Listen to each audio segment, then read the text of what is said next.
सुधीजनों के लिए मेरा अभिनंदन है तथा छात्रों के लिए आशीर्वाद है। प्रथमांक के अवसान बिंदु पर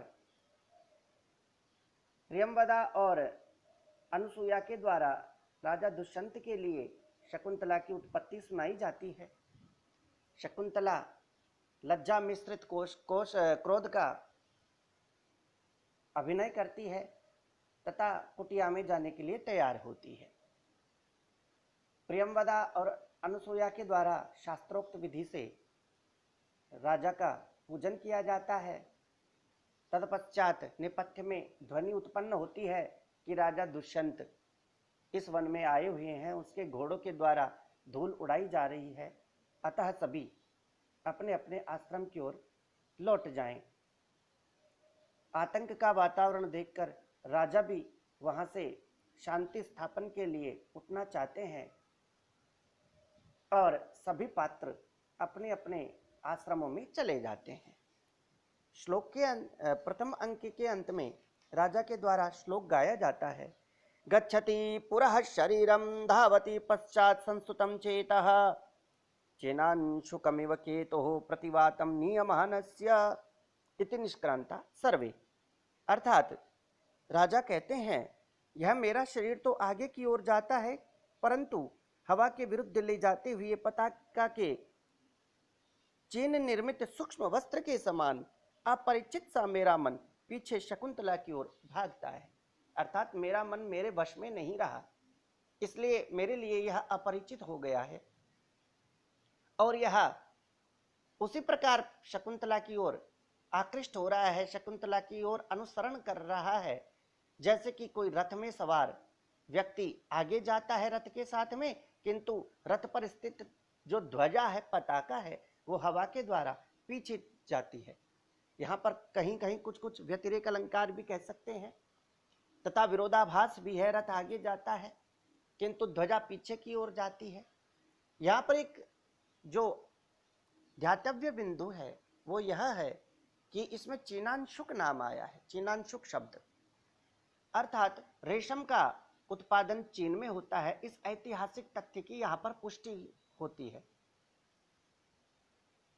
कालिदास के समय रेशम का जो व्यापार है वह चीन के द्वारा भारत में हुआ करता होगा, ऐसी ऐतिहासिक यहाँ पर धरोहर भी प्राप्त होती है। तत्पश्चात द्वितीय अंक का प्रारंभ होता है। द्वितीय अंक के प्रारंभ में प्रवेशक के द्वारा बताया जाता है, ततः प्रविशति विषण्णो विदूषकः। इसके बाद में विषण्णः निर्विदक्ता प्रत्यय निर्धातु निरुपसर्ग विदधातुकता प्रत्यय निर्विण्णः खिन्नः खिन्न विदूषक अर्थात विदूषक का प्रवेश। इसके बाद में जैसे ही पर्दा उठता है वैसे ही खिन्न विदूषक का प्रवेश मंच पर होता है। यहाँ पर एक महत्वपूर्ण शंका उपस्थित होती है कि विदूषक कौन होता है, इसके नाटक में क्या उपादेयता है। इसके लिए हम लोक व्यवहार में जब जाते हैं तो देखते हैं कि जब रामलीला का साधारण जनसभा में मंचन होता है तो वीर श्रृंगार का तो वैसे मंचन होता ही बहुत कम है, जैसे वीर रस है इत्यादि के मंचन में कुछ दर्शकों को बोरियत महसूस हुआ करती है। तब बीच बीच में हास्य रस का वातावरण भी आवश्यक हुआ करता है। जैसे बॉलीवुड की फिल्में आती हैं, इसमें भी हम देखते हैं, पुरानी फिल्मों में भी बीच बीच में हास्य रस का वातावरण आता है। अर्थात बिना हास्य के यह संसार अधूरा है, हास्य रस आवश्यक है। जैसा कि भरत मुनि ने कहा है, अष्टाविव रसः स्मृतः, अष्ट रसों में हास्य रस का भी प्रमुख स्थान हुआ करता है। आगे तो शांतोपि नवमो रसः इत्यादि मठ के द्वारा भी कहे गए, लेकिन कहने का अर्थ ये है कि समय समय पर हास्य के वातावरण का मंचन भी नाटक में आवश्यक है, ताकि दर्शकों का ध्यान नाटक की ओर बना रहे। अब जो द्वितीय शंका है वह यह है, विदूषक कौन है।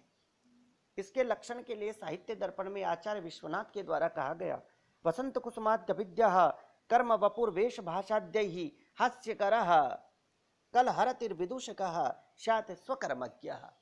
अर्थात विदूषक अपने कर्म को जानता है, विदूषक हास्य की रचना करने वाला होता है, कलह को दूर करने वाला होता है और राजा का मित्र हुआ करता है। इस विदूषक का नाम प्रायः ऋतुओं पर होना चाहिए, प्रायः शब्द, जैसे कि यहाँ पर मांडव्य है अभिज्ञान शाकुंतलम में, स्वप्न वासव दत्तम में वसंतक है, मृच्छकटिकम में इसका नाम मैत्रेय है। साहित्य दर्पण में आगे एक बात और आई है कि श्रृंगारे अस्य सहायः, अस्य कस्य राज्ञः सहायः विटचेट विदूषकाद्यः। विटचेट विदूषक आदि श्रृंगार में राजा के सहायक हुआ करते हैं। अब विदूषक द्वितीय अंक के प्रारंभ में निश्वस्य यानी लंबी सांस लेकर कहता है, भो भो इति संबोधनस्य एक वचने दिष्टम इति दैवम, अरे दैव, एतस्य मृगशीलस्य राज्ञो वयस्य भावेन निर्विन्नोस्मि। शिकार के व्यसने इस राजा की मित्रता से मैं दुखी हो गया हूं। अयम मृगो अयम वराहो अयम शार्दूल इति मध्याह्ने अपि विरल पादप ग्रीष्म विरल पादप छायासु वनराजिषु आहिंड्यते अटवीतो अटवी। अर्थात यह मृग, यह सुअर, यह चीता ऐसा चिल्लाते हुए दौड़ने से दोपहरी के समय भी ग्रीष्म ऋतु में विरल वृक्षों की छाया वाले इस प्रदेश में एक जंगल से दूसरे जंगल की ओर हमको घूमना पड़ता है।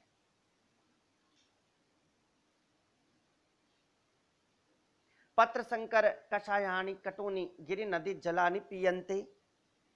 भिन्न भिन्न तरह के पत्तों के सम्मिश्रण से कशैले हुए, कशैले यानी कुछ कुछ कड़वा, आंवले की तरह कशैला, और कड़वे पर्वतीय नदियों के जल को पिया जाता है। जैसा कि तर्क संग्रह में हमने पढ़ाया भी था कि मधुराम ने लवण कटु कषाय तिक्त भेदात षड्विधा रसः। रस के 6 प्रकार होते हैं और रस कहाँ पाया जाता है? पृथ्वी मात्र वृत्ति, केवल पृथ्वी में पाए जाते हैं। अर्थात पृथ्वी से ही 6 रसों की उत्पत्ति हुआ करती है। यहाँ रस नाट्य शास्त्र वाले रस नहीं है, बल्कि मधुर अम्ल लवण कटु कषाय तिक्त भेद आदि जीभ वाले रस है। अनियत वेलम शूल्यमांस भूयिष्ठ आहारो भुज्यते। अर्थात बाध्य होकर यानी जबरदस्ती दुर्गंधमय जल पीना पड़ता है बिना किसी निर्दिष्ट समय पर। अनियत वेला शब्द आया है, बिना किसी निर्दिष्ट समय पर, अर्थात जब मिल जाए तब। शूल्य मांस, शूल्य मांस का अर्थ है शूल्य संस्कृतम शूल्यम, कि सूली पर पकाया गया मांस यानी कांटों पर पकाया गया मांस। शूल्य मांस ही जिसमें अधिक रहता है ऐसा खाना खाया जाता है। तुरग धावन कंडित संदेहे राजावपि निकामम शैतव्यम नास्ति। घोड़ों के पीछे निरंतर दौड़ते रहने से शरीर की हड्डियों के संधि स्थल पीड़ित हो उठते हैं। अर्थात घोड़ों के पीछे जब दौड़ना पड़ता है तो जो जोड़ हैं, जैसे घुटने, जैसे कोहनी, सब दुखते हैं। और रात्रावपि निकामम शैतव्यम नास्ति, रात्रि में भी दर्द से नींद नहीं आती। ये विदूषक बोल रहे हैं मंच पर। भाव यह है कि वन में घोड़ों के पीछे दौड़ते दौड़ते शरीर के सब अंग ढीले पड़ जाते हैं और हड्डियों के जोड़ों में दर्द होने लगता है। इस पीड़ा के कारण रात्रि में भी आरामदायक निद्रा नहीं आती। इस तरह दिन में भी आराम नहीं और रात्रि को भी पर्याप्त नींद नहीं आती है, ऐसा विदूषक मंच पर कहते हैं। ततो महतेव प्रत्युषे दास्याः पुत्रैः शकुनिर लुब्धकैर वन ग्रहण कोलाहलेन प्रतिबोधितो अस्मि। दास्या पुत्र का मतलब है नीच।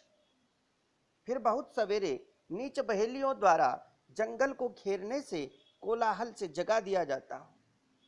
अर्थात सुबह सुबह ही जल्दी जगा भी देते हैं। सुबह जल्दी जगाना नहीं चाहिए, ऐसा वो विदूषक कह रहा है हंसता हुआ। यत यते दानिम अपि पीड़ा न निष्क्रामति, इतने से भी पीड़ा कम नहीं, अर्थात दुख तो और भी है। ततो गंडस्योपरि पिटकः संवृतः, अर्थात गंडस्योपरि पिटकः संवृतः यानी फोड़े के ऊपर फोड़ा हो गया। प्यारे बच्चों, इस सूक्ति को आपको ध्यान रखना चाहिए। जैसे कि हमने इसमें इसको अंडरलाइन भी किया है, रेखांकित भी किया है कि ततो गंडस्योपरि पिटकः संवृतः, फोड़े पर फोड़ा हो गया। प्रायः लोक सेवा आयोगों में यह सूक्ति बार बार पूछी जाती है, इसलिए आपको इसको याद रखना चाहिए कि यह सूक्ति कहाँ कही गई और किसके द्वारा कही गई। अभिज्ञान शाकुंतलम के द्वितीय अंक में विदूषक मांडव्य द्वारा कही गई है। अर्थात एक दुख के शांत होने से पूर्व दूसरा दुख भोगना पड़ता है। किस प्रकार? यह यानी बीता हुआ कल, किल अस्मासु अहीनेषु तत्र भवतो मृगानुसारे आश्रम पद मृगानुसारे नाश्रमस्पदम प्रविष्टस्य तापस कन्यका शकुंतला मम धन्यतया दर्शितम मम अधन्यतया दर्शितम। कल जबकि हम लोग उसके साथ नहीं थे, राजा दुष्यंत के साथ, तब श्रीमान दुष्यंत ने मृग का पीछा करते हुए आश्रम में प्रवेश करने पर तापस कन्या शकुंतला को देखा और यह मेरा दुर्भाग्य है। अर्थात जैसे जब से शकुंतला को देखा तब से राजा शकुंतला के प्रति अनुरक्त हो गए और न तो अब मेरे खाने पीने पर ध्यान देते हैं न मेरे ऊपर ध्यान देते हैं, क्योंकि विदूषक तो खाने पीने में ज्यादा ध्यान रखता है। इसलिए विदूषक कहता है यह मेरा दुर्भाग्य है। और दुर्भाग्य किस लिए है? सांप्रतम नगर गमनाय मनः कथम अपि न करोति, और अब तो उनका नगर को लौट चलने का किसी भी प्रकार का मन नहीं करता। अर्थात वो यहीं रहना चाहते हैं, क्योंकि यहाँ उनकी प्रेमिका शकुंतला है और जहां पर प्रेमी की प्रेमिका हो उस स्थल से प्रेमिका मन जाने को नहीं करता, इसलिए अब ये यहीं रहना चाहते हैं।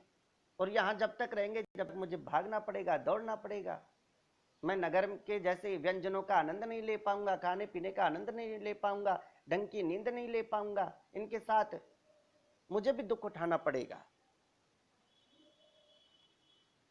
अध्यापितस्य तामेव चिंतयतो अक्ष्णो प्रभातमासीत, आज भी उन महाराज को उसी शकुंतला का चिंतन करते करते सारी रात बीत गई और जागते रहते ही प्रभात हो गई। अर्थात उनकी आंखों में नींद नहीं है, वो तो सोते नहीं और शकुंतला में उनका ध्यान रहता है और मैं इधर बहुत तकलीफ पा रहा हूं। न मेरे खाने पीने का ध्यान करते हैं न मुझे आराम देने का ध्यान करते हैं, ऐसा मांडव्य नामक विदूषक मंच पर कहता है।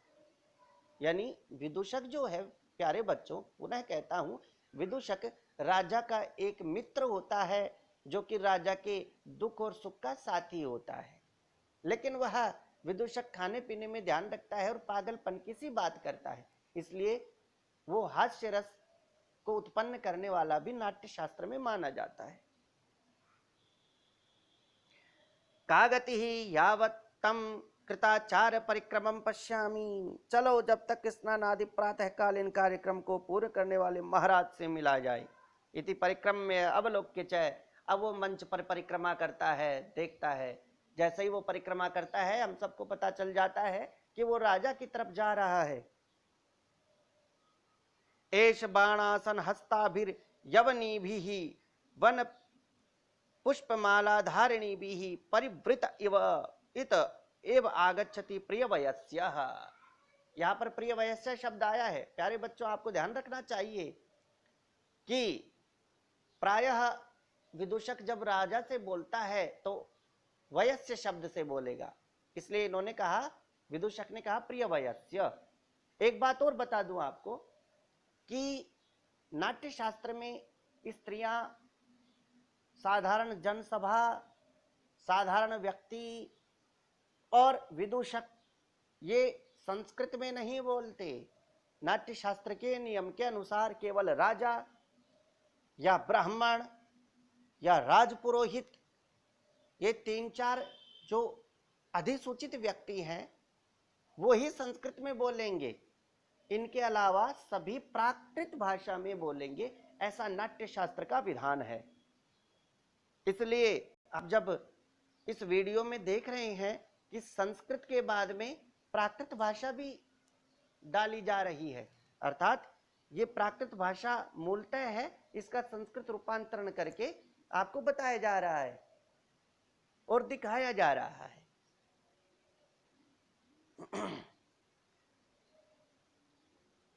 इसका अर्थ यह है कि यह प्रिय मित्र राजा दुष्यंतो धनुष को हाथों में धारण करने वाली तथा वन पुष्पमालाओं को पहनी हुई यवन स्त्रियों से घिरे घिरे ही इधर आ रहे हैं। आगे अंग भंग विकल इव भूत्वा स्थास्यामि। विदूषक कहता है अच्छा तो मैं भी अंग भंग से विकल सा होकर बैठ जाता हूं, यानी व्याकुल होकर बैठता हूं। तो राजा पूछेंगे भाई क्या हुआ, तब अपनी समस्या बताऊंगा कि यहां से चलो, नगर की ओर चलो। यदि एवं अपि नाम विश्रामम लभ्य, संभव है ऐसा करने से ही विश्राम प्राप्त कर सकूं। अर्थात राजा जान जाएंगे मेरी तबीयत खराब है तो मुझे अपने साथ साथ वनों में नहीं ले जाएंगे, तो मैं आज आराम कर लूंगा। इति दंड काष्ठम अवलंबे स्थितः, ऐसा यह कहकर वह डंडे के साथ में बैठ जाता है। डंडा रखता है वो, हमेशा एक लकड़ी रखता है, लकड़ी पर झुककर चला करता है, तो डंडे के साथ में वो बैठ जाता है। प्यारे बच्चों, यहाँ पर अभिज्ञान शाकुंतलम के द्वितीय अंक के प्रारंभ में मुख्य कथा वस्तु के साथ प्रासंगिक कथा भी चलती है। जब हम नाट्य शास्त्र के और नियम भी पढ़ते हैं, जैसे कि दश रूपकम आचार्य दंडी, तब पताका और प्रक्रिया नाम से 2 प्रकार की कथा वस्तु होती है। यहाँ पर विदूषक की कथा पताका है तथा प्रविशति से लेकर प्रथमुख संधि प्रारंभ होती है, इसलिए यहाँ प्रयत्न नामक द्वितीय कार्यावस्था भी है। अब प्रयत्न की कार्यावस्था का लक्षण क्या है? प्रयत्नस्तु फला व्याप्तौ व्यापारो अति त्वरान्विता। यहाँ पर प्रयत्न का लक्षण बताया गया है। अब आगे है तथा प्रविशति यथा निर्दिष्ट परिवारो राजा। इसके बाद में पूर्व निर्दिष्ट परिजनों से घिरा हुआ राजा प्रवेश करता है। राजा आत्मगतम, अब राजा मनसी एव चिंतितम अस्ति। अधुना राजा मन में सोचता है कामम प्रिया न सुलभा मनस्तु तद्भाव दर्शन आश्वासी। कामम प्रिया न सुलभा मनस्तु तद्भाव दर्शनाश्वासी। अकृतार्थेपि मनसि जे रतिम उभय प्रार्थना कुरुते। अर्थात भले ही प्रिया शकुंतला सुलभ न हो, किंतु मेरा मन उसके प्रेममय भावों को देखकर आश्वस्त है।